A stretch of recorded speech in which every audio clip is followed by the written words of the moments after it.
გამარჯობა მეგობრებო, მე ვარ გიორგი ჭაუჭიძე, ეს არის გადაცემა სკოლაზე, რომლის მიზანია საზოგადოებაში სკოლის შესახებ არსებული წარმოდგენების ერთგვარი ტრანსფორმაცია, აგრეთვე ჩვენი სტუმრების განსხვავებული რაკურსით წარმოჩენა.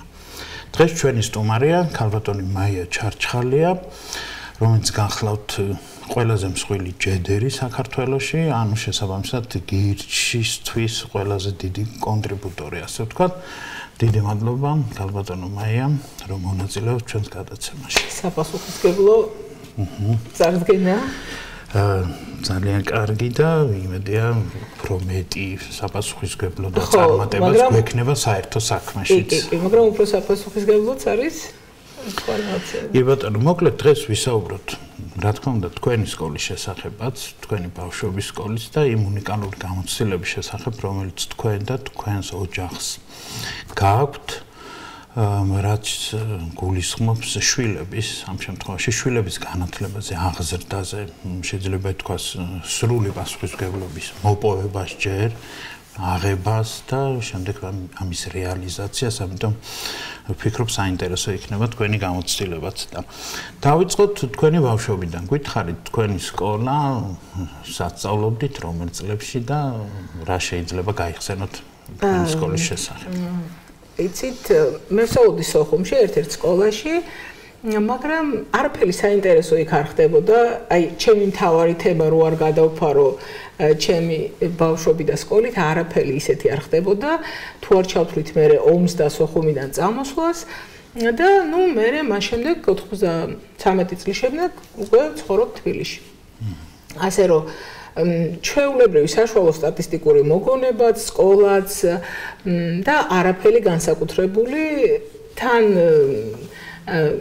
თუ კარგი მოსწავლე ვიყავი, ესე რომ ვთქვათ, უნივერსიტეტში იქ ჩავაბარე, მე გავაგრძელე და სპეციალობაც მივიღე, მაგრამ რაღაც პერიოდი ვმუშაობდი და მას შემდეგ რაც შვილები მყავს, აღარ უფრო საინტერესო და საპასუხისმგებლო საქმით ვარ დაკავებული, ესე ვთვლი, ვიდრე ვიქნებოდი ჩემ პროფესიაში დარწმუნებული ვარ, რომ ესე იურისტი ვარ, კი ბატონო, და ასე რომ იქით ეგ არის ყველაფერი შეგვიძლია. 80-იანი წლების სოხუმზე თუ შეგიძლიათ გითხრათ? 80-იანი, ანუ რაც ყველა მიცის და რაც ცნობილია, იყო ლამაზი, კულტურული და მეგობრული ქალაქი. ეს რაც შემიძლია გითხრათ. თანაცხოვრობდით აფხაზებთანაც, რუსებთანაც, სომხებთანაც, ბერძნებთანაც, აი ესეთი მრავალ ეთნიკური ქალაქი იყო და არა მარტო ქალაქი, მთლიანად რეგიონი და სანამ ომი არ დაიწყო და არაირია ყველაფერი, აი ამ ეთნიკურ განსხვავებას არც გრძნობდით, არც ვაგრძნობინებდით ერთმანეთს და ცხოვრობდით მეზობლები, სომხები, ბერძნები და ვერ გეტყვით, რომ რამე განსხვავება იყო ჩვენ შორის და მათ შორის, არ იყო ეგრე. და მე როგორც კი ომი დაიწყო, აირია ყველაფერი და ამაზე იმდენია ნათქვამი და იმდენია მოყოლილი, ძალიან გულდასაწყვეტია, რომ ესე მოხდა, რომ იქ არ შეიძლება წასვლა და რამე კავშირს ან ურთიერთობას ხომ არ ინარჩუნებთ ვერანაირს? ვერანაირს. უბრალოდ ჩვენი სახლი იქვე, ანუ ჯერ კიდე არ ვიყავით წამოსულები, რომ ჭური მოხდა და დაინგრა, ეს ვიცით. იქ არ ვიყავით, სხვაგან ვიყავით, მაგრამ დაინგრა და არანაირი არც მეზობლები, არც მეგობრები არა თავს იკავებენ სავარაუდოდ. აი, ყველას ვხედავ სოციალურ სივრცეში, მაგრამ რამდენჯერ დაუშვათ მცდელობა მიმელოცა რაღაცა, პასუხი არ მივიღე და ვიფიქრე, რომ შეიძლება რაღაც პოლიტიკური მოსაზრებებით იკავებენ თავს და მეც საფრთხელოა გარკვეულ. კი, რა თქმა უნდა, ხო და ამიტომ არანაირი. რომ პროფესიაზე რომ გითხრათ, როგორ მიხვედით იურისტობამდე? აი, რატომ გადაწყვიტეთ თან რამდენად გაინტერესებდა? ძალიან მაინტერესებდა, ძალიან მომწონდა.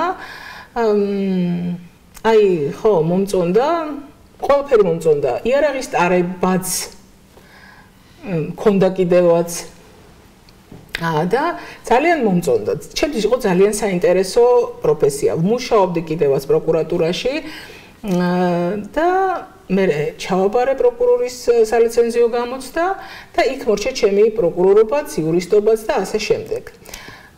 გული ხომ არ წყდება? არა საერთოდ. არა. იცით რა არა არ მწყდება გული. პირიქით. ხო, თქვენ იმიტომ შეიძლება რომ ისეთი საქმით იყო შევსებული თქვენი ცხოვრება წლების განმავლობაში, შეიძლება ითქვას 10 წლეულის განმავლობაში, რომ ხო ამისთვის რაღაც არა, იცით რა არის? დრო და უფრო მნიშვნელოვანი საქმე გქონდათ. აი ამ საქმეზე ჩვენ ძირითადად სასაუბრო თემა სწორედ ეს იქნება. თქვენმა ოჯახმა მაყურებელმა იცის შეიძლება თუ არა და ვუთხრათ რომ თქვენ და თქვენმა მეუღლემ ვახო მეგრელიშვილმა გადაწყვიტეთ რომ თქვენ ჯერ ერთი მოგეპოვებინათ თქვენი შვილების აზრდისა და განათლების უფლება და შემდეგ ეს განგეხორციელებინათ ხო მოგეხსენებათ დღეს შეუძლებელია ფაქტობრივად რაიმე როგორღაც დარეგულირებულ სკოლაში თუ არ დადის ბავშვი ხო იქ ამის უფლება ფაქტობრივად არ გვაქვს მოვა ვიღაც ან სოცმუშაკი თუ პოლიციელი და მოგკითხავს და რას აკეთებ და როგორ და ასე. მოდი დავიწყოთ თავიდან, აი როგორ მიხვედით ამ გადაწყვეტილებამდე, ჯერ ხო ეს აი როგორ დაარწმუნდით, როგორ გადაწყვიტეთ ეს საკითხი, რომ თქვენ შვილები უნდა გამოგეყვანათ თუ საჯარო თუ კერძო ინსტიტუციიდან, ასე ვთქვათ. მოკლედ ჩვენ გვყავს 3 შვილი, 2 გოგო და კოსტა ბიჭი და თავიდან გოგოები დადიოდნენ ბავშვი ანუ იმის თქმა მინდა რომ ჩვეულებრივად დადიოდნენ კერძო სკოლაში კი ბატონო კერძო სკოლაში დადიოდნენ ბავშვი სკოლაში და მე-3 კლასი რო დაამთავრეს ვახომ გააკეთა ნიუტონის სკოლა და თავისთავად ბავშვები წავიყვანეთ ვახოს სკოლაში დადიოდნენ მე უკვე კოსტაც გაიზარდა და წავიყვანეთ სკოლაში და როგორც სკოლას, აი გარემო ბავშვები, მასწავლებლები პრეტენზია ვერ გექნება ვერც ერთთან რეალურად. ნუ ბავშვი სკოლას განსაკუთრებით ჩემი მადლობა და სიმპათიები ძალიან კარგი სკოლაა. ასევე ნიუტონიც, მაგრამ რაღაც პერიოდის მერე ანუ მივხვდით რომ ბავშვების განწყობაზე თვითონ სკოლის გარემო სკოლის წესრიგი და ჩარჩო კი ბატონო არ მოქმედებს დადებითად ესე რომ ვთქვათ ეს ყველაზე შესამჩნევი იყო ჩვენს უფროსშვილზე, ანუ გოგოები ერთ კლასში დადიოდნენ და უშუალოდ მე-7 კლასში იყო რომ იყვნენ, წამოვიდნენ ოღონ ცალ-ცალკე კლასებში, ესეც ჩემი გადაწყვეტილება იყო თავიდან, ანუ ბავშვები ერთ წელს გაუშვით სკოლაში, მაგრამ ჩემი სურვილი იყო რომ სხვადასხვა კლასში მჯდარიყვნენ აუცილებლად და არა ერთ კლასში და ესეც იყვნენ, ანუ მე-7 კლასში იყვნენ და სხვადასხვა პარალელურ კლასებში. და ესეც იმიტომ და უშუალოდ ამასაც თავისი მიზეზი ქონდა რომ ანუ ბავშვებს ხო აკვირდები შენ შვილებს და ფიქრობ რომ მოდი ამათ თავისი სივრცე ქონდეს, თავისი გარემო ქონდეს, თავისი მეგობარი ყავდეს, თავისი წარმატება ქონდეს იმ კლასში და არა ერთად და ერთმანეთს არ ეჯიბრებოდნენ, ანუ არ იყვნენ ერთმანეთის კონკურენტები კლასში, ეს არ არის სასურველი. პრინციპში ყველა მეკითხებოდა რატო ყავს ცალ-ცალკე კლასებში. საინტერესო გადაწყვეტილება. კი, ანუ სრულიად ჩემი ის იყო, რა ქვია, ანუ მოგვიწია მასე ლაპარაკი, რომ ახო მოდი თუ ერთ წელს ავიყვანთ და ბავშვს ჰქონდა იმ წელს პარალელი და ცალ-ცალკე კლასებში იყო და იყო სრულიად სწორი გადაწყვეტილება, იმიტომ რომ დაუშვათ მასწავლებელმა ერთი რო შეაქოს და მეორე არ იყოს, ანუ იმას თავისი ის უნდა გაუჩნდეს, რა ქვია. წუხილი მოკლედ რა და რატო უნდა იყოს დასთან კონკურენციაში, მოდი იყოს სხვასთან. ეს იყო მე-7 კლასამდე იყვნენ გოგოები და მე-3 კლასამდე კოსტა სკოლაში. და რატომღაც აი ჩავთვალეთ, რომ უფროს შვილს რაღაცა ხასიათში ცვლილება, დამოკიდებულებაში ცვლილება და ეს ხახოს არ მოეწონა. ამ დროს თვითონაც თავის სკოლის დირექტორია იქ არის და თქვა, რომ მოდი ჟუ წამოვიყვანოთ სკოლიდან. ჯერ ჟუ წამოვიყვანეთ სკოლიდან. და ეს იყო რაღაც ასეთი ერთპიროვნული გადაწყვეტილება, წამოვიყვანოთ. წამოვიყვანოთ. თქვენ როგორ მიიღეთ ეს და რა გითხრათ, რომ შემეშინდა. ვერ გეტყვით, რომ ძალიან მოვიტყუები, რომ თქვა, რომ ძალიან სიხარულით შევხვდი, მაგრამ ვახომ ამიხსნა, მეც მოვისმინე და ჩავთვალე, რომ მართალი იყო, მაგრამ ამ დროს ვფიქრობდი, რომ ეს იყო რთული და ძიმე გადაწყვეტილება. მე აი საერთოდ არ მიფიქრია ბიუროკრატია, სახელმწიფო, რაღაცა ვინ რას გვეტყვის, რომ ბავშვები სკოლაში, არა, ამაზე არ მიფიქრია. უბრალოდ ვფიქრობდი, რომ ბავშვისთვის ეს უნდა მიგვეწოდებინა სწორად. რომ ეს გადაწყვეტილება, რომ შენ არ წახვალ სკოლაში, არ იქნები იმ გარემოში, არ იქნები ბავშვებთან ერთად, შენსავე სასიკეთოდ მიღებული გადაწყვეტილებაა. და ესე იგი სადღაც სემესტრის ბოლოს ჟუ წამოვიყვანეთ სკოლიდან და სექტემბერში კოსტა და გაბეც არ გავუშვით სკოლაში. იმათ ის სემესტრი ჩაამთავრეს და მე სექტემბრიდან არ გავუშვია.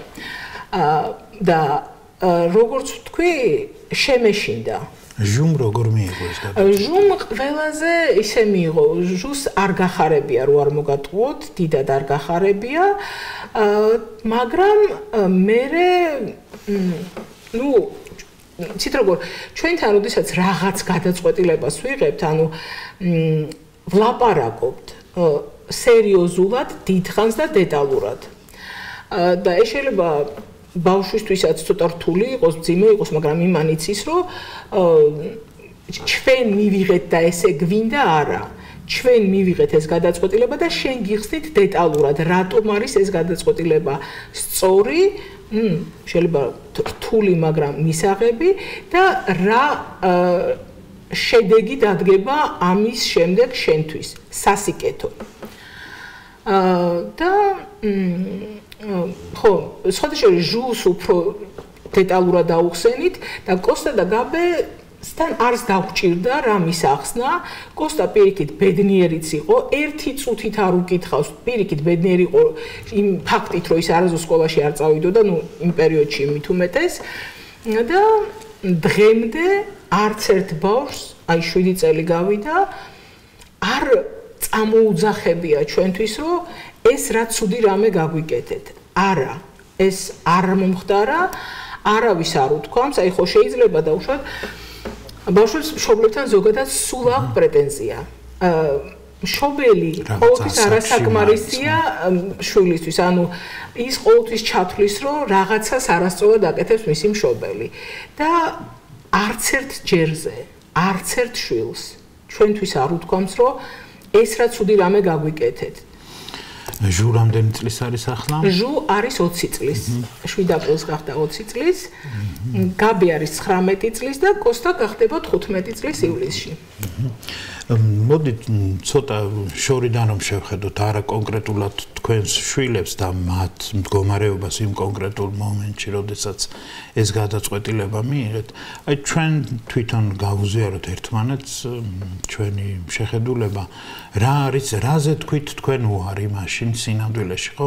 რა არის ეს სკოლა, იგივე ჩარჩოები, რომელიც ახსენე, რა იწვევს ბავშვების რაღაცნაირად დათრგუნვა შეიძლება ვთქვათ ეს სიტყვა, რომლის გადალახვა არც თუ ისე იოლია, არა თუ რაღაც ნაწილისთვის ბავშვებისთვის შეიძლება ითქვას, რომ უმრავლესობისთვის, ხო, ამ სისტემა, რომელიც დღეს სინამდვილეში ჩვენ გვაქვს ბავშვებისთვის, ხო, ეს არ არის მარტივი სისტემა და ერთ-ერთ საუბარში აღნიშნეთ კიდეთ, რომ თუ რაიმე პლუსი შეიძლება კონდეს ამას, რომ რაღაც სტრესს უძლებენ ბავშვების შემდეგ, უკვე ცხოვრებისეულ სტრესს და ეს ხო უბრალოდ არა ლოგიკურია რომ ამის გამო ჩვენ ბავშვები ყავდეს ამ რეჟიმში ამდენი წლის განმავლობაში თან ყოველდღიურ და ასე შემდეგ და რას გულისხმობ ამ რეჟიმს ერთ-ერთი დათრგუნვაზე რომ ვლაპარაკობ ძალადობის ერთ-ერთი რაღაც ასეთი ფორმა თუ შეიძლება ითქვას არის რომ ადამიანი ამ შემთხვევაში ბავშვი ამყოფო ისეთ სიტუაციაში ისეთ გარემოში და ასწავლო თან ვითომ რომ დაასწავლო მისთვის და წარმოედგინეთ რომ არ ესმის რაღაც გამონაკლისის სახით კი არა ბევრი რამე არ ესმის და ეს გრძელდება წლების განმავლობაში ხო აი ყველაფერს რომ თავი დავანებოთ აქედან გამომდინარე და მაინტერესებს თქვენ აი ამ გადაწყვეტილების შემდეგ როგორ ჩამოყალიბდით ან როგორ გადაწყვიტეთ დავუშვათ რა უნდა გესწავლებინათ თქვენი შვილებისთვის აი გეტყვით დადიოდნენ ბავშვების სკოლაში ჯერ ქცევა იმათი როგორ იქცეოდნენ სკოლაში როდესაც იყვნენ და როგორ იქცეოდნენ მას შემდეგ რაც ისინი მიხვდნენ რომ არიან უსაფრთხოდ არიან სახლში და აი აბსოლუტურად შეიცვალეს თავიანთი ქცევა. ანუ ესე არ იქცეოდნენ გიჟებივით, როგორც იქცევიან ბავშვები სკოლაში. მაგალითად, შედარება. კოსტა რო დადიოდა ფრესკულში. იყო სხვა ბავშვი. ანუ სხვანაირი, 7 წყნარი და ადეკვატური ესე. მოსონდა სკოლამდელი და რატო?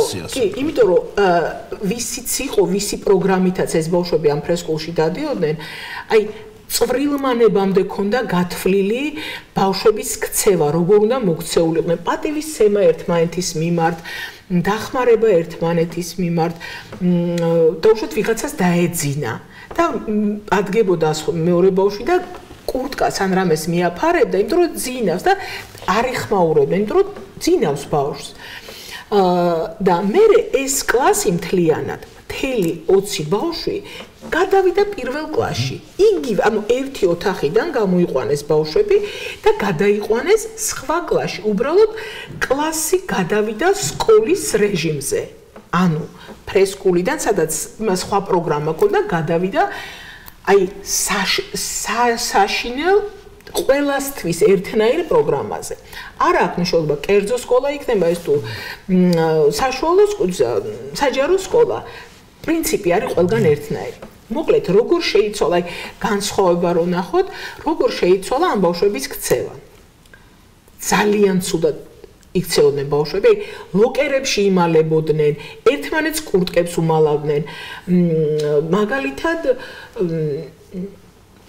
აი ჩემი დამოკიდებულებაც იყო საშუალო სტატისტიკური შობლის დამოკიდებულება, რომელიც სკოლისგან ითხოვს რაღაცას. აი გეტყვით მაგალითად ჩავთვალე, რომ კოსტა არ წერს ლამაზად, ან ისი არ წერს, როგორც უნდა წერდეს პირველი კლასის ბოლოს ბავშვი. და რა გავაკეთე? დავრეკე მასწავლებელთან პრეტენზიით. რომ როგორ შეიძლება მთელი ერთი წელი ბავშვი სკოლაში ყავდეთ და ისე წერდეს, როგორ ჩემი კოსტა წერს. ეს ხო არა და იმ დროს იქედან ის მასწავლებელი ტელეფონის მეორე მხარედან მიმტკიცებს, რომ ქალბატონო მაია, ჩვენო მივდევთო განათლების ეროვნულ გეგმასო და რა ვიციო, ამ გეგმაში ჯდება ეს ბავშვიო და რატო გაქვს პრეტენზია ვერ გავიგო. ამ დროს მე პრეტენზია მაქვს არც ისე ცუდად წერს. კი, არც ისე ცუდად წერს, არაფერი ამ ბავშვს არ ჭირს. დაუშვათ მოვა სახლში კოსტა და ვამეცადინებთ ხო და აი არ უნდა გადაუხვიო, იმიტომ რომ ლიკა მასწავლებელმა ესე თქვა და აი შენ რო რაღაცა გინდა დაუშვათ შენ ჭკუაზე ან ესე გამოაწერინო ან ისე არა, ლიკა მასწავლებელმა თქვა ესე კაცო და შენ რატომ მეუნები მას რაც შენ გინდა. ანუ ეს იყო ავტორიტეტი და ამას მე გავაგრძელებდი ალბათ დიდხანს ჩემი შვილები რო სკოლაში დარჩენილიყვნენ და რა მოხდა მას შემდეგ რაც დაუშვათ გოგოები რა ვიცი ჩხუბობდნენ დაშის ფორმა იყო ოქმის გამოწერა და მე ეს ბავშვები ამ ოქმით ერთობოდნენ ანუ დღის განმავლობაში რამოდენიმე ოქს თუ არ დააგროვებდი ანუ მისგან მანდატურისგან ესე იგი რაღაც საინტერესო დღე არ გაატარე კედლებს ამტროებდნენ და რაც სახში დაჯდნენ ეს ბავშვები, არც კედლებს ამტვრევდნენ, არც ერთმანეთში ჩხუბობდნენ, არაფერი არ ხდებოდა.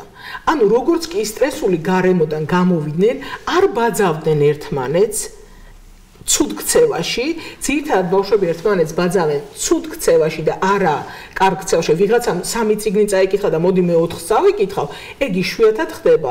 ვიდრე მოდი იმანი ჩხუბა, მეც ვიჩხუბებ, იმანი ხმაურა, მეც ვიხმაურებ. იმას ერთი ოქმე მაქვს და რაც სახში დაჯდნენ ეს ბავშვები, ეგრევე იყო განსხვავება. თან სახში რო დავსვით მე მეგონა რომ ეს ამბავი დიდხანს არ გაგრძელდებოდა და ვახო რამე სიზამდა არ წარმომედგინა რომ რაიმე სხვა სკოლაში გავუშვებდი ამაზე არ იყო საუბარი არც ერთ ეტაპზე უბრალოდ მეგონა რომ ვახო მალე ახალ სკოლას გააკეთებდა სხვანაირ სკოლას ხო ისეთ სკოლას როგორცაც თვითონ თვლიდა რომ მისი შვილებისთვის და სხვისი შვილებისთვის იქნებოდა სწორი გარემო რომ გაუსროთ მოვლენებს და როგორცაც ახლა აკეთებს ამას დაჭირდა 7 წელი და მადლობა ღმერთს რომ ხორციელდება კი ბატონო მაგრამ მე არ ვიცოდი რომ ეს ამდენი ხანი გაგრძელდებოდა და როგორც კი სექტემბერი მოვიდა და 2 დანარჩენი ბავშვით სახში დაждდნენ ბახომ თქვა რომ ამ ბავშვებს არაფერი არ ჭირდება ცოტა ხანი 1 წელი ბავშვებმა განიცადონ დესკულინგი, გამოვიდნენ იმ სტრესიდან. არანაირი მასწავლებელი, არანაირი დაძალება არაფრის ვაცალოთ. ბავშვები დამშვიდნენ და ბავშვები დამშვიდნენ. მერე და თქვენ აკვირდებით ამ ბავშვებს, აი რომ დაუბრუნდეთ იმ შეკითხვას, რა უნდა ასწავლოთ, ხო? აი რა სანამ რამეს ვასწავლიდით, ამ ჩვენ ხო სანამ რამის სწავლებამდე მივედით ჯერ ჩემ თავზე ვიმუშა მე დამჭირდა დიდი ხანი მე რომ მიმხვდარიყავი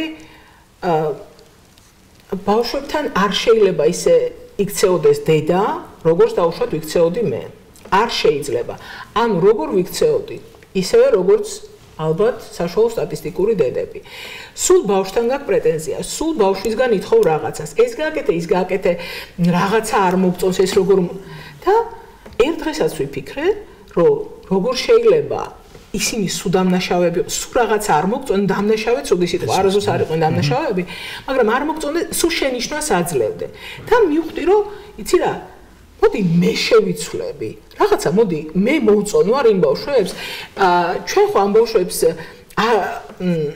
ეს გარემო ჩვენ თვითონ შევუქმნით და რახან სახში დავსვით ეს ბავშვები მოდი ახლა კომფორტული იყოს იმ ბავშვებისთვის სახში ყოფნა და მოდი მე ვიყო შედარებით კომფორტული რომ რაღაცა ბავშვებმა იგრძნონ რომ იცი რა ისეთივე სრულფასოვანი წევრები არიან ამ ოჯახის პატივსაცემები და ანგარიშგასაწევები იმიტომ რომ შენ არაფრით არ ჯობი ხარ მაგათ საერთოდ არაფრით აი როგორც კი ამ დასკვნამდე მივედი დავლაგდით მეც და ჩემი შვილებიც.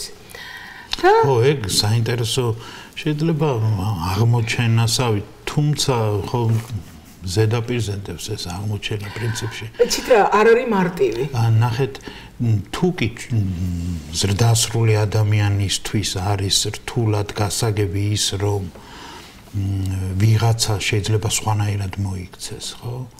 და მე როგორც მინდა ისე უნდა მოვიქცე. ბავშვისთვის, პატარასთვის ხო ეს ხო უფრო რთულად იქნება გასაგები, რომ იმას რაც უნდა, ისე უნდა იყოს მთელი სამყარო და ჩვენ ამ დროს ვეჭიდავებით, ხო? მაგრამ ეს იმას არ ნიშნავს, რომ მე რაღაცა ის გამინათთა და ყველა არა, ეს იმათ თავიანთი ფუნქციები და საქმეები ქონდათ, რაც უნდა ეკეთებინათ, მაგალითად, უნდა ეკითხათ. რასაც ვაკეთებდი, ანუ მთელი დღე სახში ვართ მე და ბავშვები. ჩვენთან სხვა არავინ არ არის, ვახო მოდის გვიან საღამოს და მთელი დღე ხო დრო რაღაცით უნდა გაატარო. და იმას ქნა შეავსო. მაგალითად ვკითხულობდით.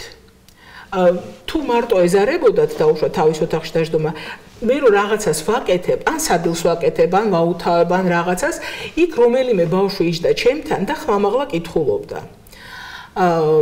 დაუშვათ კოსტამ იცოდა რომ დღის განმავლობაში რაღაც მონაკვეთი უნდა წაეკითხა იმ წიგნის რომელსაც კითხულობდა და აუცილებლად ღამე ძილის წინ უნდა შემოსულიყო ჩემთან მოეყოლა აუცილებლად ეს ჩვეულებრივ რუტინაში გადავიდა და მე თუ არ მომეწონებოდა კაი ხედავ ახლა რო არ მოგეწონა თავიდან წავიკითხა ვიტყო და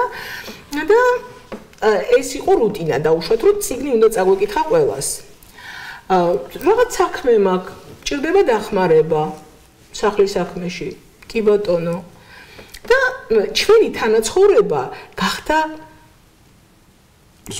სხვანაირი კომფორტული და მისაღები ბავშვებისთვისაც მას შემდეგ რაც მე ვთქვი რომ იცი რა მოდი ჯერ შენ შეიცვალე ჯერ შენ გახდი იმ ბავშვებისთვის მშვიდი კარგი დედა და მერე ისინიც შეიცვლებიან და მოკლედ ეს ეტაპი ესე სანამ მასწავლებლების არჩევაზე გადავიდოდით ჩვენ უკვე ერთმანეთთან დამეგობრებულები ვიყავით რაც იყო ანუ მას შემდეგ რაც ჩვენ ერთმანეთთან დავმეგობრდით მარტივი გახდა ცხოვრება დიდი მადლობა ამ რაღაც გამოკვეთისთვის ამ ეტაპისთვის იმიტომ რომ მე მაინც და შეიძლება ბევრ ჩვენს მაყურებელს გონება გაექცა რომ აი სკოლიდან გამოიყვანა და აბა რა სასწავლი და როგორ ასწავლით და აი ეს ეტაპი რომელიც მართლა საინტერესოა და მე დამარწმუნდა ეს იყო ყველაზე მნიშვნელოვანი ეტაპი აუცილებელი რომ დავანებოთ თავი დავაკვირდეთ მოდი ვიცხოვროთ ერთად ხო შენ შეიცვალე შენ გამოსწორდი დედა რო ხარ ახან დედა გიწერია სადღაც რომ დედა ხარ შენ ყველაფრის უფლება არ აქვს და ხო აი ამ დაკვირვებისა და ამ თანაცხოვრების შემდეგ მაშინ გადავიდეთ ახლა თუ გნებავთ იგივე მასწავლებელთა შერჩევაზე ან შეიძლება თქვენც რაღაცი ამ მიმართულებითაც დაორგანიზეთ ხო ეს ან თუ გნებავთ იგივე შეკითხვა რომ რა გინდათ რომ მასწავლოთ რა უნდათ ბავშვებს რომ ისწავლონ თქვათ და როგორ მოაწყვეთ ასე თქვათ ეს პერიოდი რო გავიარეთ ეს დესკულინგის და დამეგობრების უმნიშვნელოვანესი ეტაპი უმნიშვნელოვანესი მე მაგაზე დაშენდა და დაალაგდა სხვა ყველაფერი მე გადავწყვიტეთ რომ მოდით ახლა მასწავლებლები დავიხმაროთ და მასწავლებლები რო დავიხმაროთ მიუხედავად იმისა რომ ვახოს აქვს უფრო მეტი გამოცდილება ვის შეიძლება კონდეს ვიდრე ვახოს ნიუტონის სკოლაში რომ სადღაც 2000 მასწავლებელს გაესაუბრა და ეხლა ამ სკოლაშიც ალბათ არ მაგდეს არა მაგრამ ბლომად ხო რამდენი მასწავლებელთან გასაუბრების შემდეგ რომ ვკითხე ვახო იქნებ გვირჩიო მასწავლებლები და უშუალოდ გჭირდება ინგლისური ქართული მათემატიკა კიდე საჭიროებისამებრ და ვახო თქვა მე ხლა არ მცალია თქვენთვის და შენ თვითონ მოიფიქრე. მოკლედ ეს პასუხისმგებლობა თქვენ გადაწყვეტეთ ხო, ანუ შენ გადაწყვეტე რა უნდათ ბავშვებს და მე შენ ყველა მასწავლებელი რომელიც ჩემ ბავშვებთან მოვიდა სახლში და ასწავლა, ყველა არის ჩემი შერჩეული, ესე ვთქვათ. გაკითხვით, მოკითხვით, მათემატიკის მასწავლებელი ყავთ ბავშვებს. ბავშვი რომელიც იტყვის მათემატიკის მასწავლებელზე, გურამი არის ღმერთისგან გამოგზავნილი მასწავლებელი. რომელმა თქვა? კოსტამ. ასეთივე დამოკიდებულება აქვს გოგოებსაც გურამთან. გურამი ასწავლიდა ნიუტონის სკოლაში, ახლა იქ აღარ ასწავლის და უკვე ბევრი წელია მოდის ჩვენთან და ასწავლის ბავშვებს. და გურამთან ხო საერთოდ არანაირი ისა გურამია და მორჩა, მაგრამ როგორ ვარჩევდი ბავშვებისთვის მასწავლებლებს. გავიკითხავდი, მე შეუთანხმდებოდი მოვიდოდნენ და ვეუბნები, რომ იცით, მე თქვენ არ გეკითხებით თქვენს კრედიტ საათებს, თქვენს რეგალებს, აი საერთოდ არ მაინტერესებს. რახან ამბობთ, რომ მასწავლებელი ხართ კონკრეტული საგნის გენდობით, მაგრამ გამოსაცდელი ვადით უნდა აგიყვანოთ იმისთვის, რომ ჩემ შვილებს მოეწონოთ. ჩემი შვილებისთვის თქვენ უნდა იყოთ კომფორტული. უნდა უხაროდეთ თქვენთან ურთიერთობა. დრამატული რაღაც სიტუაცია ვითარდება. ხო, მე არ მჭირდება მკაცრი მასწავლებელი, რომელიც აი აქიდან აქამდე ასწავლის და მე წავა და არა. მე ვეძებდი თან მასწავლებელს, თან მეგობარს ჩემი შვილისთვის. და ყველა მასწავლებელი, რომელიც ჩვენთან მოვიდა, ამ დროს იყვნენ ჩემი შვილების მასწავლებლები. აი მაგალითად კოსტას და მისი ქართულის მასწავლებლის სიცილი მესამე სართულიდან პირველ სართულზე მესმოდა როგორ გაკვეთილის მიღმა, როგორ ბედნიერად ლაპარაკობდნენ, ჭორაობდნენ, ერთობოდნენ და ეს შედიოდა საგაკვეთილო პროცესში. ესეც უნდა ყოფილიყო. ანუ ჩემი შვილი ბედნიერი უნდა ყოფილიყო იმ გაკვეთილისთვის განკუთვნილი დროის პერიოდში და არა ვაიმე ეხლა არ უნდა ენერგიულა ეხლა დღეს გაკვეთილი მაქვს და ის უნდა არა და თელმა ამ წლებმა და ყველა მასწავლებელმა რომელიც ჩვენთან სახლში მოვიდა ყველა იყო ჩვენი მეგობარი ეხლა ორი თვეა რაც დავემშვიდობეთ მასწავლებლებს უთხარით რომ მოდით ეხლა ისევ დესკურინგი გავატაროთ ამ ბავშვს ძირთადად კოსტას თორე გოგოებს უკვე არა და იმათაც უხაროდათ ჩვენთან მოსვლა და ამათაც კი აი რაღაც უნდა შევნიშნო ახლა ნახეთ ეს ბავშვები ხო იგივე ბავშვები არიან ხო რაც დაუშვათ იმ სკოლაში იყვნენ ფაქტობრივად გამოდის რომ მასწავლებლებიც შეიძლება ყველა არა მაგრამ ასევე ის მასწავლებლები არიან ხო სუბიექტები ასე ვთქვათ ამ ამბის და ანუ რაღაცა სხვა რამე წესრიგი ყოფილა მოსაწყობი ამ ბავშვებისთვის რომ ადეკვატური და მართლა სიცილის ხმა ისმოდეს ამ ურთიერთობაში ხო ანუ იმ მოცილება რაღაც რეჟიმიც თქვით ჩვენ კიდევ მე მგონი ეს სიტყვა რაღაც ჩარჩოები თუ იცით რა შეიძლება როდესაც 20 ბავშვია და ყველა სხვადასხვა გააჩნია შეიძლება 20 ბავშვმა უფრო ხმამაღლა იცინოს კი თუ ხო ანუ მე ამ მასწავლებლებისგან იცით აი ალბათ აი ახლა მომივიდა თავში აზრად მე ხო ამათ არ ვთხოვდი მასწავლებლებისგან ჩვენი მოთხოვნა არ იყო რომ იცი რა აქ რო ივლით ჩვენთან თქვენ ეს ბავშვები მომიმზადეთ ეროვნული გამოცდებით ანუ აღარ თხოვდით იმ პირველ კლასელი კოსტას დედა აღარ იყავით ესე იგი ხო რომ მე არაფერს არ ვითხოვდი მე ვითხოვდი ელემენტარული ცოდნა რომ ბავშვს დრო სასარგებლოდ გამოეყენებინა და არ იყო აი ამის ბოლო რომ იცი რა მე ეროვნული გამოცდები უნდა ჩავაბარებინო ამ შვილებს და ეს მოვასწროთ ეს წავიკითხოთ ეს ამდენი ხო რაც არაფერს არ ვითხოვდი მე მაგათგან სინამდვილეში დამანგრეველი სწორედ იმ ჩვენ ნახსენებ ჩარჩოებს და გოგოებმა გაბე მით უმეტეს უკვე იცის უმაღლესი მათემატიკის მაზეა მისული ჟუმ სახში მჯდომმა ბავშვმა ისწავლა კორეული და ჩინური ჩააბარა ჩინურის ტესტი და წარმატებულად იციან ინგლისური, იციან მათემატიკა, იციან ქართული, იციან ფიზიკა ისწავლა გაბემ თქვა რომ აინტერესებდა და დავრეკე ფიზიკის მასწავლებლად დავრეკეთ და იმან ძალიან ბედნიერად ჩაუტარა გაბეს გაკვეთილები ჟუ დადიოდა ფარიკაობაზე და იცით აი ჩემპიონიც არის საქართველოს ჩემპიონი და აი თავიდან ისე ცოტა ხნით რომ დაუბრუნდეთ თავიდან დასაწყის აი ბავშვები დაждენ სახლში და ჩემი ფიქრები. აი საწყალი ბავშვები ახლა სახლში არ გამოიკეტონ და ვცდილობდი რომ გარე აქტივობები მომეფიქრებინა ბავშვებისთვის რამე. და ეს რა იყო? ჟუ დადიოდა თავის ფარიკაობას და ეს იყო მისთვის ნაცნობი აქტივობა და იქ არაფერი დამატება არ იყო საჭირო.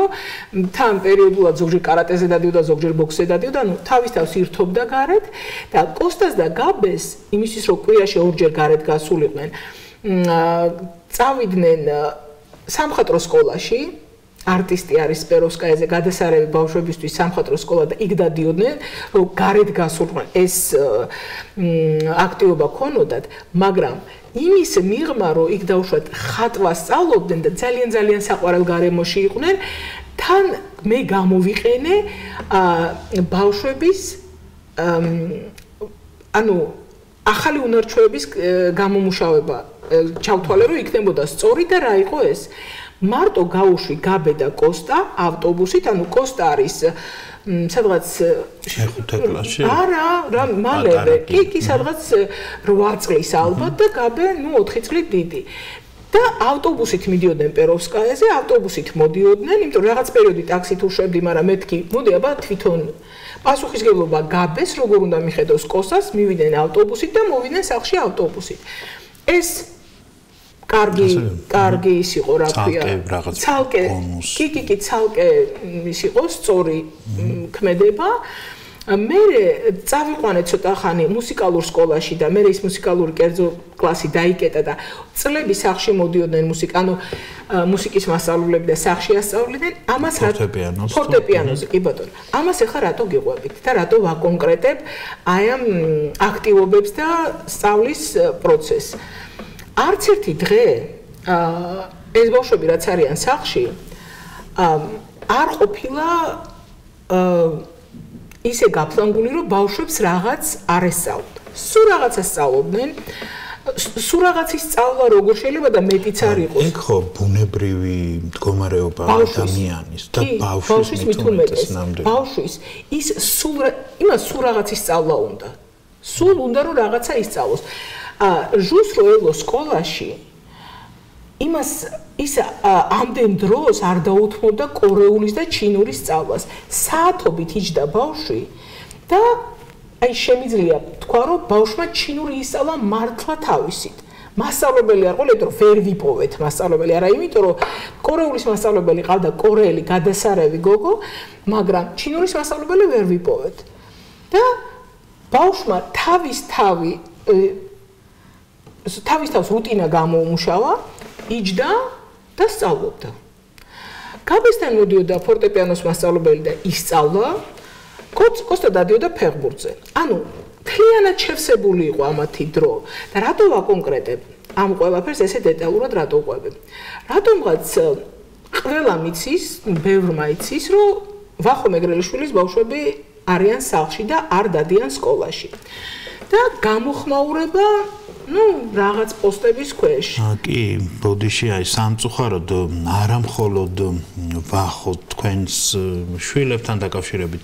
საზოგადოებაში რაღაც დაკვირვებული ვარ, როცა ესმით ხოლმე უმრავლესობას ყოველ შემთხვევაში რომ აი ჰოუმსკულინგი თუ საშინაო სკოლა თუ საშინაო განათლება ხო რაღაცნაირად წარმოუდგენიათ ხოლმე რომ აი უცბად ის ხატი დადგება ადამიანების გონებაში რომ ჩაკეტილები არიან ის ბავშვების სახლში და აბა დედაუზის არ მაინც და მაინც რომ ყველაფერი ასწავლოს ან ვიღაც და ასეთი წარმოდგენაა ხოლმე ხო რა და რაც ერთ-ერთი შემაფერხებელია ჩემი აზრით ჩვენთვის ჩვენი საზოგადოებისთვის რომ სკოლის მიღმა რაღაც ალტერნატიული საშუალებები დავინახოთ, შევარჩიოთ, მოუძებნოთ, ხო? ჩვენ ხო ეს სინამდვილეში გასაკეთებელი გვაქვს. არა ერთი ოჯახის, არამედ ზოგადად საზოგადოებას გვაქვს ეს გადაწყვეტილება მისაღები. მე კი არ ვამბობ, შეიძლება ვიღაცას მოეწონოს და აირჩიოს ის კერძო თუ საჯარო სკოლა თუ ამ ფორმის თუ სხვა, მაგრამ ამაზე ფიქრი და ამის წარმოდგენა ჩვენთვის აუცილებელია, ხო? იცით როგორი რთული გადაწყვეტილება? და რა გამოხმაურება გქონდათ ხოლმე, ან როგორ გიყურებდნენ თუნდაც სხვა ადამიანები? ცუდად. მაგალითად ძალიან ისეთი ცნობილი ადამიანები თქვენთან უნდა მოდიოდნენ სოციალური მუშაკები და ეს ბავშვები უნდა მიყავდნენ, უნდა წაიყვანონ უსაფრთხო გარემოში და ატარონ სკოლაში. რახან ბავშვები ზიან სახლში, ესე იგი თქვენ მათზე ძალადობთ ეგ არ უთქვამს არავის მართალია. ხო, ესე იგი თქვენ მათ წართვით განათლების უფლება, მეგობრებთან ურთიერთობის შესაძლებლობა და ამ დროს ეს არის ჩემი პირადი პასუხისგებლობა და ვახოს პირადი პასუხისგებლობა, რომ ჩვენ შვილებზე 100%-ით ვიზრუნოთ ჩვენ 100%-ით და ამ ბავშვებისგან თუ რამე სწორი გამოვა, სწორი ადამიანები გაიზარდნენ, განათლება მიიღეს, არის ჩვენი დამსახურება და თუ რამეს არასწორად გავაკეთებდით, ესეც ჩვენი ბრალი იქნებოდა და ვერავის ვერ დავაბრალებდით და ვერავიზე ვერ გადავიტანთ პასუხისგებლობას, რომ აი ეს მომენტი, რომ შობელი სხვა საკისრებს ვალდებულებას. მაგალითად, აი ესეთი ფაქტები რო არის, რომ ბავშვს სკოლაში რაღაც დაემართა. ან სადღაც რომელიღაც სკოლაში აი მარნეულში თუ სადღაც 13 წლის გოგო რო გათხოვდა. ნუ ოჯახმა გაათხოვა. და მიუვარდნენ სკოლის დირექტორს, თქვენ როგორ არიცოდით, რომ ეს ბავშვი არ დადიოდა სკოლაში. აი ეს რაღაც შეიძლება ცუდი შედარებაა, მაგრამ ძალიან მარტივია საზოგადოებისთვის და ოჯახისთვისაც სხვას გადააბაროს პასუხისგებლობა. არავისი პასუხისგებლობა არ არის ბავშვი. მხოლოდ და მხოლოდ მშობლის პასუხისგებლობა. სხვათა შორის ამ პოზიციის რაღაცნაირად საწინააღმდეგოდ ამბობენ ხოლმე, ანუ რა რეჟიმით ჩვენ გვაქვს მოწყობილი სკოლებში, ხო ეს სინამდვილეში დღევანდელი ჩვენი რეჟიმი ეს არის და რომლის დამცველებიც არ მთელი ეს სახელმწიფო ინსტიტუტები თუ იერარქია და ასე შემდეგ თავისი ექსპერტებით, განმანათლებლებითა და ასე შემდეგ ამ სფეროში მოღვაწე ადამიანებით ცხადია უპირისპირდებიან მაგ უფლებას, რასაც თქვენ ამბობთ ახლა, რომ თქვენ გაქვთ პასუხისმგებლობა. და ჩვენც ამიტომ ვახსენეთ დასაწყისში, როგორ მოიპოვეთ მეთქი ეგ უფლება. არავის არ ვკითხეთ. იმიტომ და ხო, და მართლაც ხომა შემოვიდა, არ მინდა უხეშად თქვა, ვინმე ან რაღაც გარდა მინიშნებისა თუ ასე ვერბალური ნათქვამისა, ხომ არ ყოფილა რაიმე მცდელობები, რომ ხო არანაირი. ეგ ალბათ გამომდინარე იგივე თქვენი ოჯახის რაღაცა გარკვეული რეპუტაციისა, გამოცდილებისა და ასე შემდეგ. ხო, თორემ არ ამგონია რომ დავუშვათ. ხო, ეს არ არის. დავუშვათ ჩვენ კანონს მიღმავართ. ხო, რომ და რა არის იცით, აი მეც დამისვამს ხოლმე ეს შეკითხვა, რომ მეც მინდა მოვიპოვო ეს უფლება. ახლა თან სრულად მესმის როგორი რთულია დღევანდელ საზოგადოებაში ამის რეალიზება, ხო, ამის, მაგრამ დავუშვათ და მინდა და რა უნდა გავაკეთო ისეთი, რომ მე დაგარწმუნოთ თქვენ გულისხმობ ამ შემთხვევაში გარკვეული ჩინოვნიკების რაღაც რიგს, რომ მომცეთ ეს უფლება. იქ არის ხოლმე რომ მე რომ დავუშვათ არასწავლოს არაფერი ოჯახმა ან მართლა გამოკეტოს ან ფიზიკურად ამუშაონ დილიდან საღამომდე და ასე შემდეგ, ხო, ასეთი არგუმენტები, არ ვიცი ეს რამდენად არის არგუმენტი. თუმცა რომელიც შეიძლება ეფუძნებოდეს გარკვეულ რეალურ გამოცდილებას, რომ კი რაღაც ვიღაც ადამიანმა ან ოჯახმა შეიძლება არც არაფერი ასწავლოს ბავშვს და რაღაც არაადეკვატურ შრომაში ჩააბას და ასე შემდეგ, მაგრამ ეს არის არგუმენტი, რომ ჩვენ ავკრძალოთ რაღაც ეს ამის უფლების გადაცემა მშობლებისთვის და 100%-ით ყველა შვილი, ყველა ბავშვი ჩავაბათ რაღაც რეგულაციებით გაჯერებულ რაღაც ჩარჩოებში და სკოლებში. ხო, მოკლედ ეს უფლება ჩვენ მოსაპოვებელი გვაქვს ნამდვილად. ეს იყო სრულიად პერსონალურად ვახოს ავტორიტეტზე და ალბათ არ ვიცი ვახოს ცნობადობაზე დაფუძნებული ბოლო-ბოლო სკოლის ამხელა და ერთ-ერთი წარმატებული სკოლის როგორც დამფუძნებელი და ასე შემდეგ, ხო, მართლა აშკარა იქნებოდა, რომ ამ მიმართულებით ბავშვები, თუმცა არ დაიჩაგრებოდნენ, შეიძლება ვიღაც. იცით რა არის, აი ნახეთ როგორი სიტუაცია, კარგად რო დაფიქრდეთ.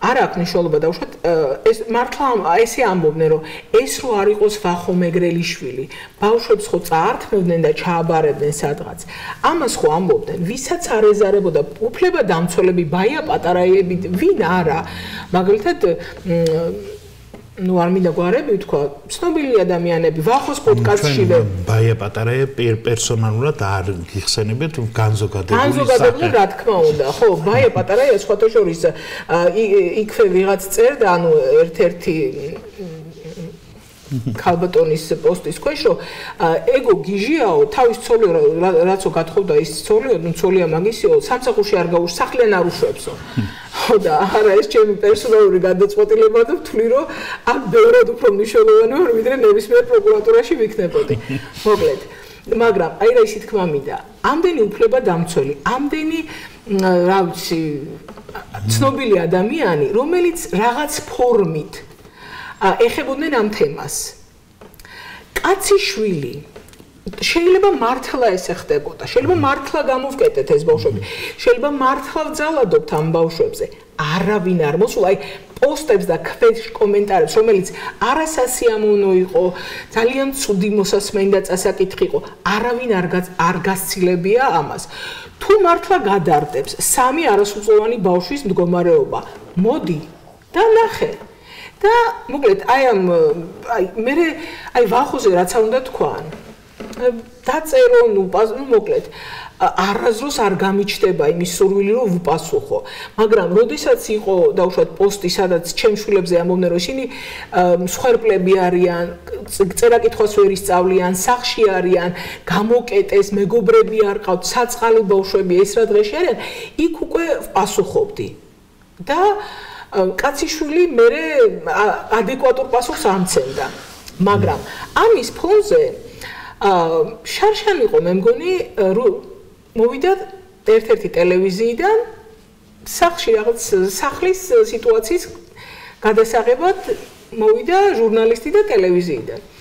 და მეთქი მობრძანდით, გაიხარეთ, როგორ გელოდებოდით და ეს ჟურნალისტი მეკითხება, რატო გაგიხაროთ ესე ძალიან? მეთქი, ეხლა საჯაროდ მინდა ანახოთ ქვეყანას სამი ბავშვი, რომელსაც არაფერი არ ჭირთ, უნდა გაჩვენოთ ამ ბავშვების საკლასო ოთახი, პერსონალური ოთახი აქვს, საკლასო ოთახი, სადაც ამათი გაკვეთილები მიმდინარეობს, ცალკე სართულზეა, ცალკე ოთახია, იზოლირებული თავისი დაფით, თავისი მაგიდით, ყველაფრით.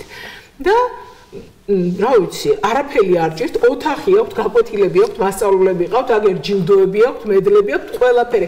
სრულიად სოციალიზირებული ბავშვები არიან. მხოლოდ და მხოლოდ ყოველდილით არ დგებიან, არ მიდიან სკოლაში და არ არიან იმ ჩარჩოში მოქცეულები, რომელიც არაფერს არ აძლევდათ. არაფერს. ანუ არც ერთი წუთით არ გვიფიქრია, არც მე და არც ჩემ შვილებს, რომ იქ რო ევლოთ ყოველ დღე რამეთი უკეთესები იქნებოდნენ. თუ არ ჩავთვლით დაუშვათ იმ სტრესულ გარემოს და ასე შემდეგ. არ ვიცი, რაღაცნაირად ემოციურად არ არის მარტივი მოსასმენი, ახლა თუნდაც დამოკიდებულება ადამიანების, აი ამ შემთხვევაში თქვენს ოჯახთან მიმართებით. თან ეს ადამიანები ხომ პრეტენზია აქვთ რაღაც უფლებათა დაცვაზე, რომ სხვების ინტერესებს, არა საკუთარი კი არა, სხვების ინტერესებიდან, ანუ რაღაც მაღლა გრძნობენ სხვა საზოგადოებაში, სხვადასხვა გაგებით, რეპუტაციულად, შეიძლება გავლენითაც, თანამდებობითაც კი და ასე შემდეგ და ეს ხო ჩვეულებრივი უკულტურობა არის, პირდაპირ თქვათ ახლა სხვა სიტყვა რომ არ თქვა უფრო სწორად, ხო? როდესაც აი კიდევ ახლა ახსენეთ თქვენც არ ეხება, თქვათ არც მე, არც მეუღლეს თუ რაღაც დასრულ ადამიანს როცა თან საჯაროდ ხო ასეთი რაღაცები ჩვენ გვჩვევია ხოლმე რომ ესენი ასეთი და ხო და საიდან მოდის ეს ამხელა უკულტურობა ან ასეთი ანუ ნახეთ სიკეთის სახელით ჩვეულებრივი რაღაცების სინამდვილეში რაღაც არც თუ სიკეთის კეთება რა აი სახში თუ ყავს ბავშვი ესე იგი შენ ხარ დამნაშავე არა არ ვარ დამნაშავე პირიქით მე 100%-იანი პასუხისმგებლობა ავიღე ჩემი შვილების განათლებაზე და იმას დაუშვათ ანუ არც მოდიან არც თუ ამდენს წერ თუ ამდენს დარდობ ხო მოდი აბა შეამოწმე რა ვიცი ხო ან რაღაც ურთიერთობა ხო შეიძლება რომ ან მომწერე და მკითხე როგორ არის აი ესე ან რაღაც ხომ არ შემიძლია დაგეხმაროთ არა რა რაღაც ხო რაღაც ჩავთოთ ან რაღაცა პროექტი გვაქვს და ხომ არ გამოგვიგზავნიდით თქვენს ხო მაგრამ იცით რა შეიძლება აი ეს ტელევიზიიდან რო იყვნენ მოსულები ჟურნალისტი მე ყავს დავპატიჟეთ და ამბობს რომ ჩემი შვილიო ამბობსო რომ გირჩის კაცი რო არისო და ბავშვები რო სკოლაში არ დაყავსო, როგორი ბედნიერები არიან ის ბავშვებიო. ესე მინდა მეცო. ესე მინდა მეცო. და სხვათა შორის როგორც არიან დაუშვათ პრობლემად ვინც აღიქვამენ ამ მდგომარეობას დაუშვათ ჩემი შვილებისას ესე რომ ვთქვათ, რომელიც მე ვთვლი რომ გადასარევ მდგომარეობაში არიან, ასევე არიან რომლებიც ეცით როგორ გიყურებენ რომ აი ნეტა ჩვენ შეგვეძლოს ამის გაკეთება. ჩემ შულს ისე არ უყვარს სკოლა, იმხელა ტანჯვას იღებს, აი ძალიან ბევრს უთქვამს. იმხელა ტანჯვას იღებს, იმხელა დისკომფორტია ჩემი შულის სკოლაში სიარული და მეც რომ შემეძლოს ამის გაკეთება. აი ვერ ვიტყვი რომ ვერავინ ვერ გააკეთებს მეთქი, მაგრამ ძალიან რთულია. იცით რატო არ ძალიან რთული? 100% შენი დრო, შენი თავი მარტო მაგ ბავშვებისთვის უნდა დახარჯო. 100 იმ ბავშვმა უნდა დაინახოს, რომ შენ მაგასთან ერთად ხარ. ანუ მე სადაც აი სახლში ხო ვართ მე და 3 ბავშვი. და სადაც მე ვარ, იქ არიან ეს ბავშვები. ეზოში ვარ, ეზოში არიან და უშუალოდ რაღაცას ვაკეთებ, სულ იქ არიან სადაც მე და იციან რომ მე მაგათვის უმცალია. მე მაგათან სულ შემიძლია ვილაპარაკო. ეს ლაპარაკი არის ზოგჯერ რთული, ზოგჯერ ისეთი მწვავე, მძაფრი, ზოგჯერ შეიძლება ვიტიროთ ამ ლაპარაკის პროცესში, იმიტომ რომ რაღაცა სანამ რაღაცამდე მივალთ, ემოცია გქონდეს ესეთი, ხო? და ანუ რახან მე ჩავთვალე რომ მე მთლიანად ჩემი დრო მაგათვის უნდა დავხარჯო, ისინი ამას ხედავენ. იმათ იციან რომ მე ყველაფერი უნდა ვიცოდე მათ შესახებ. მეც ყველაფერი უნდა უთხრა მათ თუ რაიმე პრობლემა მაქვს, რამე მიხარია თუ არ მიხარია. ასევე მოდი საღამოთი ვახო. და ჩვენ ვეკითხებით ყველაფერს. რა ხდება, როგორი დღე გქონდა? მე აი თქვენ შვილები გაიზარდნენ მეგობრების გარეშე. რას ლაპარაკობთ? ჩემი შვილები გაიზარდნენ საუკეთესო გარემოში და ჩემი შვილების მეგობრები არიან ქვეყნის ტოპ ადამიანები, ელიტა, რასაც ქვია. ჩვენი მეგობრები, ანუ ვახოს მეგობრები და იცით როგორი სასიამოვნოა, როდესაც ესენი მოდიან და სრულიად თანაბარი, ანუ ის კი არა რომ ბავშვი ამას რაზე ველაპარაკო. არა. და რა მქონია რაღაც ურთიერთობა მეც მცირე დროით და ხო ცხადია მას ყავთ თავიანთი თანატოლებიც ასევე რომლებიც მათთან მეგობრობდნენ და ასე შემდეგ ეს ხო არ ნიშნავს იმას რომ ან ვინ როგორ აირჩევს მეგობარს ვისთან მოუნდება მეგობრობა და ასე შემდეგ ახლა ანუ ვინმეს ხომ არა უგრძალავდით თქვენ რა თქმა უნდა ეს ხო მეგობრობა ისეთი რამეა რომელიც მოდის თვითონ სურვილით ურთიერთობაში და ასე შემდეგ ხო თქვენ თქვის არ იყოს რომელმაც არც ასაკიც არც სქესიც და ასე შემდეგ სხვადასხვა განსხვავებები არ იცის ხო და მინდოდა მეკითხა კიდევ და ვისაუბროთ ასევე თვითონ აი დღეს უკვე კოსტა მიდის ახალ სკოლაში აპირებთ და თან დავაკავშიროთ ჩვენს წინა საუბარს ეგრეთ წოდებული დე-ჰოუმინგი და დე-სკულინგი ხო რომელიც ასე ვთქვათ შეიძლება საჭირო იყოს რაღაც ინსტიტუციიდან ერთი ინსტიტუციიდან მეორე გარემოში გადასვლის დროს დე-სკულინგს რაც შეეხება თქვენ დასაწყისში ერთი წელი დავაკვირდეთ ჩვეულებრივად ვიცხოვროთ დავისვენოთ ბავშვებმა დავმეგობრდეთ ხო რაღაც ურთიერთობა გქონდეს ცოტა მეტი თუ შეიძლება რომ გითხრათ ამაზე და მეორე ჩვენ მოვიგონეთ მე მგონი ეს სიტყვა დე-ჰოუმინგი თუ რაღაცა როდესაც რაღაც ინსტიტუციაში გჭირდება შესვლა ხო ამაზეც რომ ეგეც საინტერესო კი ეგეც საინტერესო ამბავია ეტაპი ამბავი არა ეტაპი უფრო რახან ნუ ციტა ის შენ შეიძლება რაღაც აი ხატვაზე იაროს, მუსიკაზე იაროს, ფეხბურთზე იაროს, აი სახლიდან რაღაც პერიოდი გადის, მაგრამ მე დადგა ის საჭიროება, რომ გარეთ უნდა გავიდეს მართლა. და აი სხვადასხვა ბავშვთან სხვადასხვანაირი ფორმით გაკეთდა მოკლედ ეს გასვლის პროცესი. მაგალითად, გაბე რო იყო 14 წლის, ეხლა არის 19 და რო იყო 14 წლის, ზაფხულია, ну ის მასწავლებლები უკვე ჩვეულებრივი არდადაგები ქონდათ ხოლმე ზაფხული, არდადაგები გაქვთ სექტემბერში, ისე ვიწყებთ თავიდან ყველა. უყვარდათ არდადაგები. ეგრეთ წოდებული. ხო, კი, გრძნობდნენ რომ ახლა ცოტა ხანი დავისვენებთ ორი თვე. და 14 წლის არის გაბე და გაბეს ძალიან უყვარს მართლა სახლში ყოფნა. კოსტასაც ძალიან უყვარს. აი ძალიან კომფორტულად გრძნობენ სახლში თავს. გადასარევად ირთობენ თავს, იქ წაიკითხავენ, იქ ყველაფერს აკეთებენ, მაგრამ ურჩევნიათ სახლში იყვნენ. ეს არის და გაბეს ვთხარი, გაბე მოდი აბა, გადი ცოტა ხანი გარეთ. ეს ზაფხული გადი გარეთ. და გარეთ ახლა გადი ისე ხო არა, ბავშვს გარეთ ისე ხო არ გააგდენ. და ამ დროს Facebook-ზე ამომივარდა რომ ძალიან კარგი რესტორატორი ახსნის ახალ რესტორანს უზნაძეზე. და გაბე მეთქი ვაკანსია მიმტანის, ну ძალიან ცნობილი რესტორატორი და ну რო ენდობი ადამიანს, ხო? კი არ ვიცნობ, მაგრამ ვიცი რომ ძალიან პატივსაცემი ადამიანია და მიდი მეთქი აბა დაურეკე და შეუთანხმდი შეხვედრაზე. რომ მიმტანად იმუშაო, თან უზნაძეზე მარტივად წახვალ მოხო და გარეთ გადი მეთქიც, იმიტომ რომ ჩვენ სახლში რაც ხდება და გარეთ რაც ხდება, სხვადასხვა რაღაც, აი ცოტა ხანი გარეთაც უნდა გახვიდე, ნახო რა ხდება. მოკლედ გაბემ დარეკა და შეუთანხმდა შეხვედრაზე. ამას გაბი აკეთებს მარტო, მე არანაირ მონაწილეობას არ ვიღებ. და შეუთანხმდა შეხვედრაზე წავიდა. ну ვახოს უთხარით რომ ვახო გაბე მიდის გასაუბრებაზე და თუ დათანხმდებიან და აიყვანე გაბე რაღაც პერიოდი იმუშავებს.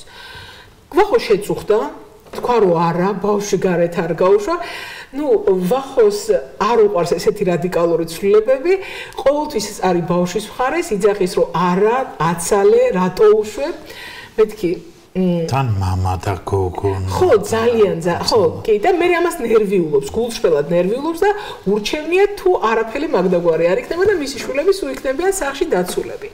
მოკლედ წავიდა გაბე გასაუბრებაზე და მოვიდა, თქვა რომ შეთანხმდნენ და ну რაღაც ხვალთუზე იწყებს მუშაობას და ვახო მოვიდა სამსახურიდან და მანქანიდან არც გადმოსულა ისე მკითხავ გეხვეწე მითხარი რომ უარი უთხრეს და არ მიიღეს არა მეთქი მიიღეს და წავა სამსახურში გაბე მიარა სადღაც 5 თვე იმ რესტორანში ძალიან კარგ ხალხთან და იცით როგორი მიუდგა ამ საქმეს ისწავლა ღვინის ეთიკეტების წარმომავლ რასთან როგორ რატომ ესეც ისწავლა და სრულად აი ზრდასრული ადამიანის დამოკიდებულებით იმუშავა.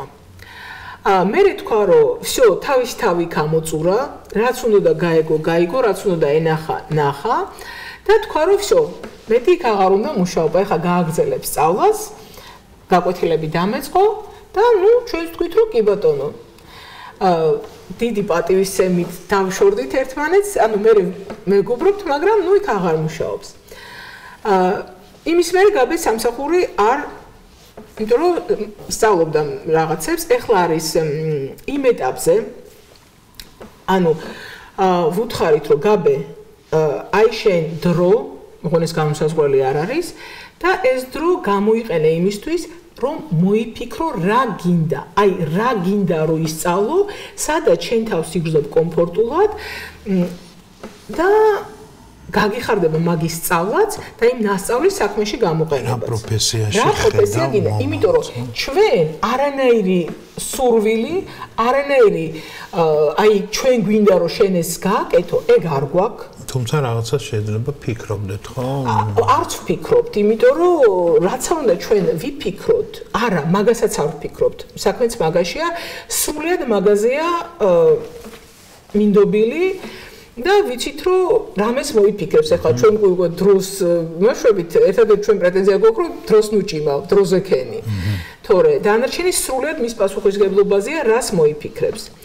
იმიტომ რომ ჩვენ არ გვინდა ჩვენ თავზე პასუხისმგებლობა ავიღოთ, რომ რაღაცა ვთქვით, მე ის რაღაცა ისე არ მოგეწონა და ჩვენი ხათრით ნუ რაფერს ნუ გააკეთეთ. თუმცა შეიძლება რომ ადამიანმა სცადოს ერთი პროფესია, მოსინჯოს საკუთარი თავი. ხო და ჩვენ რადგანაც მაგას ვენდობით 100%-ით და ვიცით, რომ მარტო მაგას შეუძლია თავის თავს დაუსახოს ის მიზანი, რაც მაგას უნდა, ამიტომ ხო, პრინციპში როგორც ხვდები, თან პროფესიის არჩევანიც ასევე ხო რაღაც დროსთან დაკავშირებული, რაღაც რომელიმე საგნობრივ წარმატებასთან დაკავშირებული და ასე შემდეგ თავისი რაღაც ნერვიულობით რომ აბა ეს როგორ გამომივა ამ საგანში რაღაცა და კი არ არის.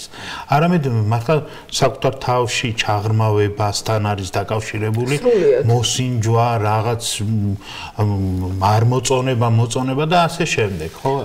შეიძლება ეს მიდგომაც ჩამოვაყალიბოთ ახლა ამ შემთხვევაში თქვენი საუბრიდან გამომდინარე. სრულიად, ანუ შენ თავზე ხარ პასუხისმგებელი. ჩვენ თუ რამე შეგვიძლია და რამეში შეგვიძლია რომ დაგეხმაროთ, ერთჯერ თქვა რომ იცი რა ფიზიკა მაინტერესებს. აი დამთავრებული არ ქონდა წინადადება რომ უკვე ვიცოდით ფიზიკის მასწავლებელი ვისთან ერთად იმეცადინებდა. სხვა შორის მაგაზე მინდოდა ჩაკითხვა დამავიწყდა გაბეს გულისხმობთ ხო ფიზიკა აი როდესაც ვთქვათ გაბეს ამეცადინებდა ფიზიკის მასწავლებელი ხომ არ დაინტერესდა ჟუს რომ არა ხო არა არ დაინტერესდა და ისევე როგორც ჟუს სწავლობს ამენებს სწავლობს და არაზოს გაბი არ დაინტერესდა და უშუალოდ მოდი იქნებ მესწავლა. არა, ანუ ჩვენ ერთმანეთს არც ვადრით ამ ბავშვებს. და წარმოიდგინეთ აი პარალელი რომ გავავლოთ თუნდაც იგივე სკოლასთან და იმ სკოლის ჩარჩოებთან და რეჟიმთან ამ დროს 20 ბავშვი ერთად ერთ დროს 900-ს რომ დააკლდება და რაღაც ამ საათზე უნდა დაინტერესდეს. ფიზიკა იქნება თუ ისტორია და ასე შემდეგ და იქ ერთად უნდა ისწავლო. ხო, საინტერესოა ეს დაბარო. მათემატიკის მასწავლებელი და უშოთ რომ მოვიდა ჩვენთან პირველად, რახან ესენი ერთ კლასში, ანუ ერთი პროგრამით იყვნენ იმ ასაკამდე მისულები, სადაც მივიდნენ. ნუ გურამაც გადაწყვიტა რომ მოდი ერთად იჯდნენ, იმიტომ რომ ერთი პერიოდის ის არიან, რა ვთქვა, ნუ ერთ კლასში ნამყოფი ბავშვები. და თავიდანვე კი უთხარი მეთქი გურა მოდი იქნებ ცალ-ცალკე, იმიტომ რომ თითო საათი ქონდა ყველა ბავშვისთვის, სამივე ბავშვისთვის განკუთვნილი. და ნუ ამან ჩათვალა რომ ორი ბავშვი ერთად მოდი იქნებ უფრო საინტერესო იყოს. ძალიან მალე აღმოჩნდა რომ არა. და მე გაბე ცალკე იყო, ჟუ ცალკე იყო და კოსტა ცალკე. ყველას თავთავის აი რო თქვით რომ ხო არ დაინტერესდა ჟუ ფიზიკით რახან არა. არა. და ჩვენ არასდროს არ ვადრით რომ ის რომ ამას აკეთებს შე რატო არ აკეთებ? არაფერს შუაში არ არიან ესენი კეთილი. ერთი საკითხი მინდა კიდევ აღვნიშნოთ და თანდათან ბოლოსკენ წავიდეთ, გადაცემის ბოლოსკენ. თქვენ აღნიშნეთ სირთულეები, ხო იგივე გადაწყვეტილება შემდეგ, თქვა თუნდაც იგივე დრო, რომელიც თქვენ გამოყავით ამ საქმისთვის, შვილების აღზრდა განათლებისთვის და მინდა ასე შევხედოთ ახლა, მაშინ თქვენ იყავით მარტო, თქვენი ოჯახი ხო სინამდვილეში, მაშინ კი არა მე მგონი არ ვიცი, სხვაც არ გამიგია. რა უნდა გავაკეთოთ ჩვენ? ხომ გაცილებით უფრო მარტივი იქნება და შეიძლება უფრო სასარგებლოც მრავალფეროვანიც საინტერესოც, როდესაც რამდენიმე ოჯახი ჩვენ ერთად თქვენო თუნდაც ერთი ოჯახი ყოლოდა თვინმე ძალიან საინტერესო იქნება, ძალიან მარტივი იქნებოდა და ფორმაც სხვა იქნებოდა ამ და აი როგორ ხედავთ ამას და რაიმეც ხომ არ ურჩევთ, ან გვირჩევთ ზოგადად საზოგადოებას. რა შეიძლება გავაკეთოთ, რამდენად რისკია ეს, ან რამდენად ღირს ამ მიმართულებით ფიქრი და რაღაც ნაბიჯების გადადგმა. ძალიან ღირს ამ მიმართულებით ნაბიჯების გადადგმა. ძალიან აი ვახოს ახალი სკოლა. ხო არის ზუსტად ჰოუმსკულერი ოჯახისთან წამოსულ იდეაზე დაფუძნებული ეს თანამოაზრეები უკვე ერთად არიან. ეს ფორმა ამ სკოლის ფორმა არის იქედან წამოსული. ოჯახმა თავისი შვილისთვის გააკეთა ჰომსკული, მერე შემოამხანაგდნენ სხვა ოჯახები და ზუსტად მაგათ ამ პრინციპზეა აგებული ამ სკოლის ფორმა. და ჩვენთან არავის სურვილი არ გამოუთქვამს, რომ პირიქით ამბობდნენ, რომ ზოგადად ნორმალურ ქვეყანაში რომ ცხოვრობდნენ, თქვენ ბავშვებს წაგართმევდნენ და ჩააბარებდნენ. ხო, რაღაცნაირი ის რომ ხო ეს როგორ უნდა იფიქრო ადამიანმა, მაგრამ თითქოს ჩასაფრებულივით, რომ აბა რაღაც არ გამოვიდეს ის იძულებული გახდეს ისე სკოლაში დააბრუნოს. ხო, ანუ ეს იყო კიდევ იქამდე მივალ. მე პერსონალურად რომ არ მიმხვდარიყავი ამ გადაწყვეტილების მნიშვნელობას. მაშინ ალბათ აქამდე ვერ მოვიდოდით. და არაფერი განსაკუთრებული, უბრალოდ ჩავთვალე რომ მოდი ეს ბავშვები იყვნენ სწორ შვიდ გარემოში. აი ნახეთ ჟუ, აი ხა გაბე ხო წავიდა იმ 14 წლის ასაკში და მიიღო გამოცდილება. ჟუ გახდა 19 წლის. და ჟუ მიცის ენები, ჟუ მიცის ფარიკაობა, ჟუ ხელობა იცის უკვე. აი ნახეთ, თქვენ ამბობთ, რომ დაუშვათ რამდენად სარისკოა და რამდენად ვინმე გაიმეორებს. ვერავინ ვერ გაიმეორებს თუ არ მიხვდა აზრი რა დევს ამაში. ანუ ეს კი არ ნიშნავს, რომ ჩვენ ბავშვები დავღუპეთ. არა. და არც დაღუპეთ და არც რამე რეცეპტი კი არ გამიგონებიათ, რომელიც ყველაზე. არა, ვერა, ეს არის სრულად. აი ნახეთ, მე ვცდილობდი, რომ აი რო გითხარით, რომ მასწავლებლებს მე არ ვთხოვდი, რომ ეროვნული გამოცდებისთვის მომიმზადე ბავშვი მეთქი. არც ერთისთვის არ მithოვია. უბრალოდ მე ვცდილობდი რა მინდა, რომ ჩემმა შვილებმა ხელობა ისწავლონ, რომ დასჭირდეს, იმან თავის თავს უნდა მიხედოს და ეროვნულ გამოცდა ჩაბარებული უნივერსიტეტში მოხვედრილი ბავშვი თავის თავს ვერ შველის. ანუ ნახეთ, იმან ჩააბარა უნივერსიტეტში საერთოდ ჩემთვის არაფერს არ ნიშნავს. იმან აიღო ატესტატი ჩემთვის არაფერზე ინფორმაცია არ არის ჩემთვის. ზოგადად არ ნიშნავს. აი ხო, და აი გეტყვით რას გულისხმობ ამაში. გახდა ჟუ 19 წლის, ხო? და ვეუბნები, ჟუ, იცი რა, შენი სახლში ჯდომის ლიმიტი დამთავრდა. всё, დიდი გოგო ხარ. შენ იცი ეს, მოდი აბა გაყიდე შენი თავი. აბა მოძებნე ვაკანსია. რასაც მოძებ, გარეთ უნდა გახვიდე ყველა ვარიანტში. შენ სახლიდან მიდიხარ, всё, დამთავრდა შენი დრო. მე შენ გიშვებ სახლიდან, მაგრამ მოდი აბა გაყიდე შენი თავი. გინდა ტურისტულ სააგენტოს, გინდა აი ამბობ რომ ვიცი ენები, იქნებ რამე ვაკანსია იყო შენთვის. ან იცი ფარიკაობა, შენ შეგიძლია უკვე ბავშვებს ასწავლო, ყავდა მოსწავლე. რამოდენიმე მოსწავლე ყავდა. ან მოიგონე საქმე. და ჟუ მითხრა ესეთი რაღაცა. არა. მე არ მინდა გარეთ გასვლა. მე მინდა ვიყო ჟუ, რომელიც არის სახლში. გთხოვდე და გარეთ არ გამიშვა. ეს არის მისი სიტყვები, სიტყვა სიტყვით. და თან ამას იცით როგორი ემოციური ამბობდა, რომ არ მინდა გეხვეწები გარეთ არ გამიშვა. და ამ ემოციებს გადასცემდა ვახოს და დანარჩენებს. და ვახო ნერვიულობ ბავშვს არ უნდა გარეთ გასვლა. მეთქი, მე შეხო გითხარი, რომ უნდა всё, მოვჭით, გარეთ უნდა გახვიდე. გარეთ გახვა. არ მოძებნა თავისთვის არაფერი, არავისთან არაფერი არ გაარკვია. თქვენ მოუძებნეთ რა? მე მივიღე ძალიან ფიქრობ, რომ სწორი გადაწყვეტილება.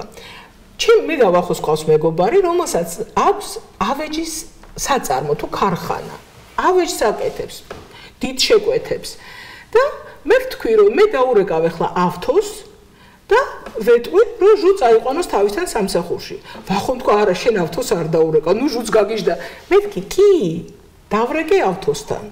დავპატიჟე ავთო ჩვენთან სტუმრად და ავთოს ვეუბნები, რომ ავთო, აი, ხო იყო მეთქი ძველად, რომ შვილებს შეგირდათ გაატანენ მისთვის პატივსაცემ ადამიანს. და მე ეხლა მინდა რომ შენ ჟუ წაიყვანო შენთან. ყველა მინერვიულა, ვახო მინერვიულა, ჟუ მინერვიულა.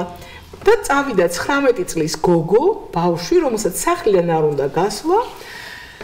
წავიდა ავეჯის საწარმოში, სადაც არის ავეჯს აკეთებენ მტვერი, რაღაც სპეციფიკური და ჟუ წავიდა, მოვიდა და არის შოქში.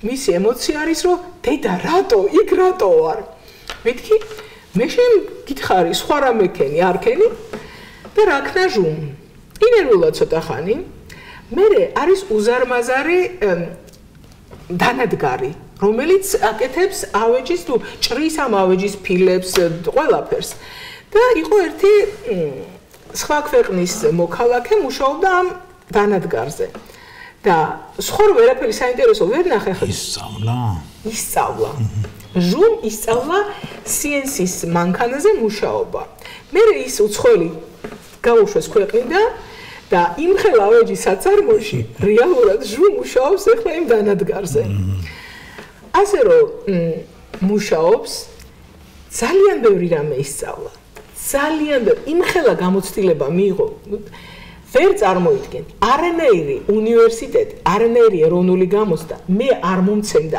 არაფერს ვიდრე ამ რამოდენიმე თვეში ჟუმ ისწავლა ბევრი რამე ადამიანებთან ურთიერთობა რაღაცის გაკეთება თავისი გაკეთებული სიამოვნების მიღება ის რომ ვიღაცებს ჟუ ჭირდება დაურეკავენ მოიკითხავენ რომ ჟუ ეს გვაინტერესებს ასე რომ